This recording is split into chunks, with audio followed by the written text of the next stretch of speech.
and it's going to get us in trouble, but at least it's very exciting. This is what I've been trying to do. I think that what the United States is doing in Iraq is absolute total disaster at every level, politically, economically, socially, globally, and spiritually. And Iraq, like, is not a liberated country, occupied. We're the imperial military occupiers telling them what to do and what's up and what's not going to happen. And that there's going to be more and more senseless bloodshed as long as we remain there, as we turn the whole world against us. As we see how violence in response to violence is leading us to non-existence. So in March 1999, as the head of FOR, I wrote to all the living Nobel Peace Prize winners and invited them on an all-expense-paid trip to Iraq. This didn't go over very well either. Eventually, I got two to go, Mairead McGuire of Belfast and Adolfo Perez-Escobar of Buenos Aires, and we drove illegally 22 hours from Georgetown into Baghdad. We met with everybody. We actually almost spent an evening with Saddam.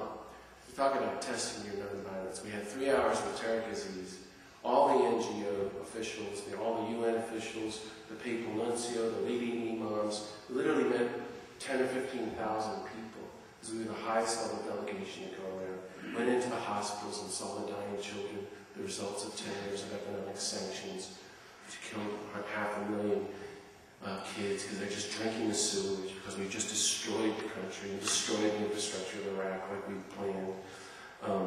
We had dinner, like the first night we were hosted by this great woman, the person who single-handedly most responsible for bringing clean water and food during the sanctions, Margaret Hassan, who you may remember was assassinated in November. Most of my friends say by our government. But I'll just tell you one story. We were brought to the girls' high school at Baghdad, which I didn't even know about, and they had prepared for our visit. We'd been taught about the Fellowship of Reconciliation and Dr. King, the Civil Rights Movement, the Nobel Peace Prize. Here we pull up, and the 500 high school girls are standing outside waiting for us. That was a shock. And they start walking toward us, and we're just standing on the sidewalk. Here they come. And they stop right in front of us. And they're completely silent. And they look at us. And they break into song, singing in Arabic, the theme of the Civil Rights Movement, "We Shall Overcome." Deep in my heart, I do believe we shall live in peace. Incredible moment. I'll never forget. And then as one, they burst into tears, sobbing.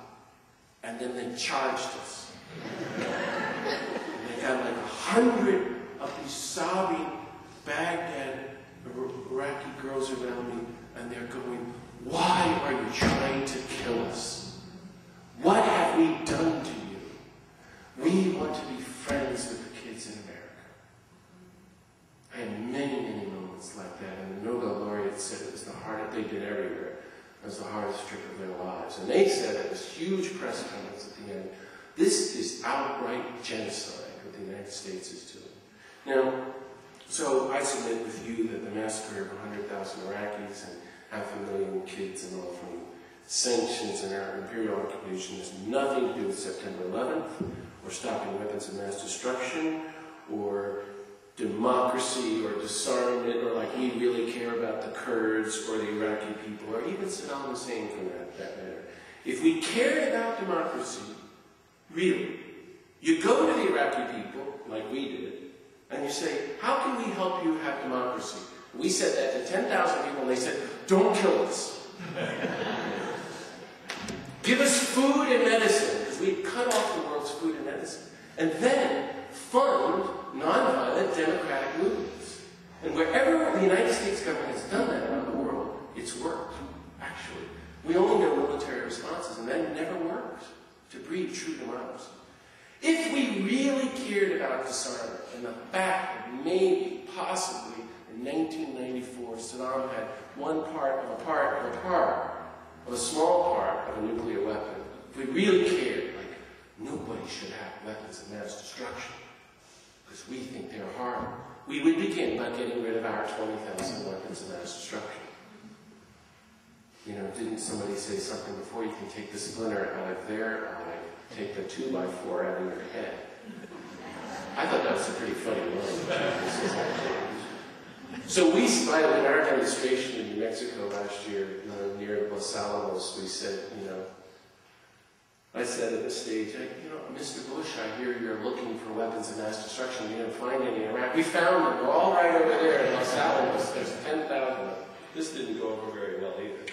Anyway, I think it's all about our determination to take and control Iraq's oil fields and the oil of the whole world, so that we bombed every major city in Baghdad, except for every major building in Baghdad except for one, the Ministry of Oil. And to have an imperial economy based entirely on weapons and on oil, you have to wage war to maintain it. And wars require the blood of children. And we are now moving into a total empire, and this is what we're going to be doing for the rest of our lives.